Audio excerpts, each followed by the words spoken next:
Welcome to puffdaddyreef. Today's episode, we are talking about what happened to my tank after 10 days away. Now let's cut right to the chase. So I went on vacation for 10 days and something happened to my tank and some good things happened to my tank. I'm going to start with talking about the good things that happened with my tank and how things actually did pretty well considering I was gone for 10 days. So a question that I commonly get from people is, how much maintenance do you do? And it's really hard to keep track of in a reef tank because maintenance is part of the hobby. It's kind of like, think of it like working on your car. You know, you try to fix things. If you're a car person, you try to upgrade things, change things, get it running really nice.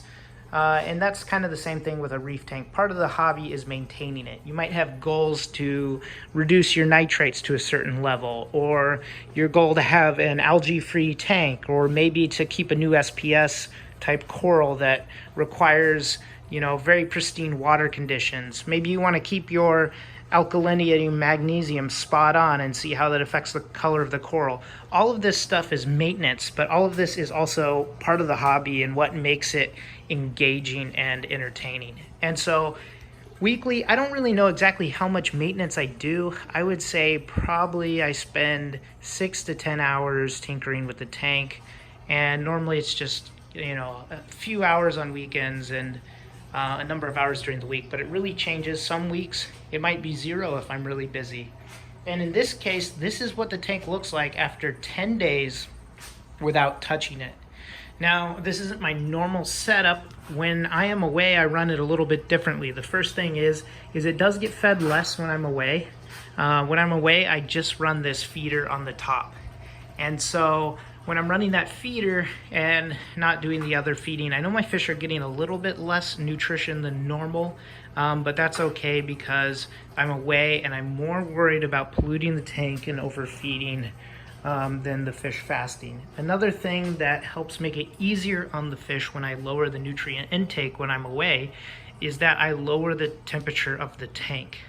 So fish are cold-blooded animals, almost all fish. There's some interesting exceptions out there, but they're cold-blooded, which means their body temperature is the same temperature as the surrounding medium they live in, and in this case it's the water of the tank. And so that basically dictates their entire metabolism. Now, there need to be a minimum temperature for particular species just so their body can function right, they can get food and live and reproduce and do all these other things. But the higher the temperature, to a point, right? There's too high where it causes stress and different problems with their biochemistry. But the higher the temperature, the faster the fish grow, and also the more food they consume because their metabolism is directly tied to the temperature of the tank. When it's a lower temperature, their metabolism's lower, and they'll actually require a little bit less food. So I crank the temperature back to 75 degrees when I'm on vacation. And this helps me basically reduce the amount of food that's needed to feed the tank. It also reduces the growth rates a little bit of the coral and just kind of slows everything. So then, 10 days at 75 degrees, who knows? I don't know a real number, but perhaps it feels like 7 days away at 78 degrees. So that's kind of what you're doing by lowering the temperature a little. Another thing that I do is I use these supplemental T5s, and when I'm away, at least this time, I just turned them off. So I have a little bit less light going in, and you know what? I would probably recommend keeping your lights identical when you go away. I was kind of experimenting this time. You want to keep as much stuff normal as possible, but I just wanted to cut down on a little bit of excess light bleeding on the sides. I don't need all the T5 supplementation right now because I don't have branching SPS coral everywhere, and my lights mostly generate most of the light to the coral through these Kessils right here. So that's the two main things that I do. Sometimes back when my skimmer wasn't really tuned, I would actually turn off the skimmer. I don't recommend that, but if you have problems with skimmer overflow and you're using a controller, maybe dial back the frequency that you use the skimmer. So in addition to this, I set up monitoring. So I set up actually use a Alexa Show, and I put that right into the tank so I can drop it on and see what it looks like. And of course, my Neptune system Apex basically runs the auto fish feeder and keeps everything else running standard. Now, the one other thing that I do is I make sure that my system is all topped off. And before, the top off that comes with this tank is only about 8 gallons. So I purchased this 16-gallon top off, and this thing, I basically filled it up when I left, and so after 10 days, it's run pretty low. It wasn't completely full when I left. There was probably about 3 or 4 inches below the surface. So I think that with this container, this 16-gallon container and my tank, I can get about 14 days. Now, I got this on Amazon. This is an RV water container, and it just worked a lot better for me. It has a good shape. It was about 50 bucks, and I could just drill in a little hole and plop my pump down in there. On the other side, I also have a low water sensor just to remind me when to fill it up, but it's actually very visual here. You can see the water line very clearly, and it just fits in that space. I found this is also a lot cheaper than some custom made solutions, and this is made for drinking water, so I'm not too worried about the fish having problems with that. So if you're interested in this, I'll actually have a link in the description where I got this tank if you want some alternative type of auto top off tank. Another reason I like it is I'm using the Neptune system top off kit, and that top off kit has a pump that maybe can't suck the last ½ inch of water out of it. So by having this more vertical storage method, that last ½ inch is actually less volume than maybe a wide flat storage container. So I make sure I have that filled up, and that will get me about 14 days, and that's another critical part to making everything go. So that's about it. You know, I have my auto feeder on, I turned off my lights a little bit, and the big thing is I turned down my temperature. Now, I don't know if it's turning down the temperature, but a crazy thing's been happening when I travel. Maybe it's just me not messing with the tank, but when I get back, recently my tank has actually looked way better than when I was there. And some people say just the more you mess with the tank, the worse it looks. But I've noticed that my color on my coral is a lot better. And maybe that has to do with lowering the temperature. So if you're looking straight ahead at this coral, this is a sand dollar coral. And I've had it different colors expressed in the past. But right now it is very beautiful blue with kind of like maroon polyps. And it's actually been coloring up a lot. Before I left, you know, it seemed like, and when it was at warmer temperatures, it seemed like it was almost like a white kind of gray, not that interesting color. So I feel like that's colored up a lot too. And this guy up here, look at him. He's looking really good. I actually feel like he grew a lot, even though the water temperature was a little cooler when I was away. So you definitely can get away with 75 degrees. Another reason why I brought it down when I was gone is I was leaving my shark for 10 days, and my shark has a small source of food, so he'll eat the really small, light types of snails. He can't eat full-grown banded trochus snails, but he'll eat the real small ones. He'll actually smash their shells, and he'll find other things in there. And you know, worst comes to worst, there's fish, but he still hasn't even got a hold of one of those.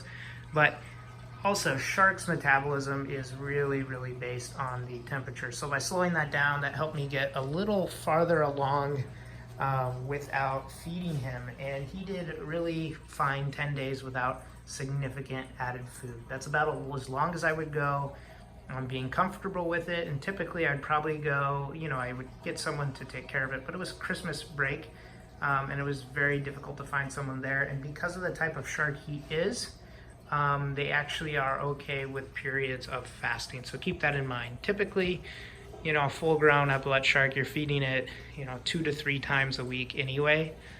So they eat bigger chunks, kind of like pythons, in shorter periods. Now for mine, I feed them small, when I'm here, I feed them small chunks almost every day. Sometimes every other day. But when he gets bigger, I'll definitely switch to every other day. But you can see his tail right there. Everyone asked in the last video, where's the shark? And like I said, if you get one of these guys, they're going to spend most of their lives sleeping under the rock until it's time to feed them. So if you stay tuned to the end of this video, I will show you what it looks like when I feed them. But let's talk a little bit about how the tank looks when I came back. Now I want to emphasize, I have done 0 maintenance in 10 days. I have not even scraped. And one thing that was really curious when I was watching on my webcam is when I first left, I got the normal algae over the glass. And then over a period of time, the algae just kind of disappeared over most of the glass. You can still see some of it up here in the higher areas, but the lower areas, the algae is almost completely gone. And I don't know exactly what that's from, because normally the snails leave little paths like this, and my tang kind of leaves these little peck patterns, but there's nothing here. So I don't know if I have some magical animal that comes in at night, like a leprechaun that scrapes my tank, but there's no algae in there, and very little on the sides. Who knows? I also had been dosing Vibrant. Of course, when I was gone, I couldn't dose any Vibrant, but there was probably enough in there that maybe it helped keep the tank clean. So another thing that a lot of people have questions on is, how do I keep the bottom of my tank clean? And it's definitely one of those things that changes depending on the stage of the tank. But where we're at right now, I haven't done anything to the bottom of this tank in a really long time. I just make sure that I keep really good flow down there, and it keeps it really clean. If you look at it, the only thing that's on the bottom is coralline algae, and that's what I want. I mean, ideally, eventually I want it covered all in coralline algae, but the white does look good. It looks sandy, and the little spots of coralline algae maybe give it a little more natural look. But pretty much it's all white and it stays clean. So if you were afraid of an all white bottom, I would say don't be too afraid, go for it. But you do have to be aware that once in a while at certain stages in the tank's life, you'll have to scrape it. For me though, with a low bioload, I've not had any problems with it right now. Other things that happen in the tank, if you look at, oh yeah, this rock. This rock, when I left, was white. Pretty white. It had started to get some coralline algae on it. This is actually a frag holder I bought on Amazon. I'll have a link down there too so you can check it out. But basically, it is just taken up to coralline algae. Coralline algae really likes it. And so now this white rock is turning purple, and I'm very happy with that. The corals, the health of the corals since I've been gone has been pretty good. The zoas look like they are growing quite a bit. The new frags are good. A couple of my frags got blown around, so I'll have to pick those up and track them down. The only ones that aren't looking that great are these brain coral.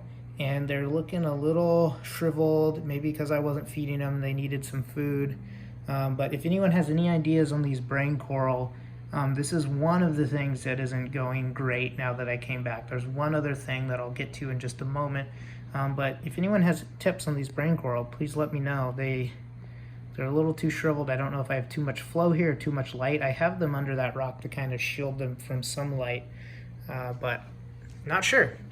So overall, this is pretty good. One thing that I did notice is an anemone has puffed up a lot and has started to encroach on that coral, so I'll have to move that.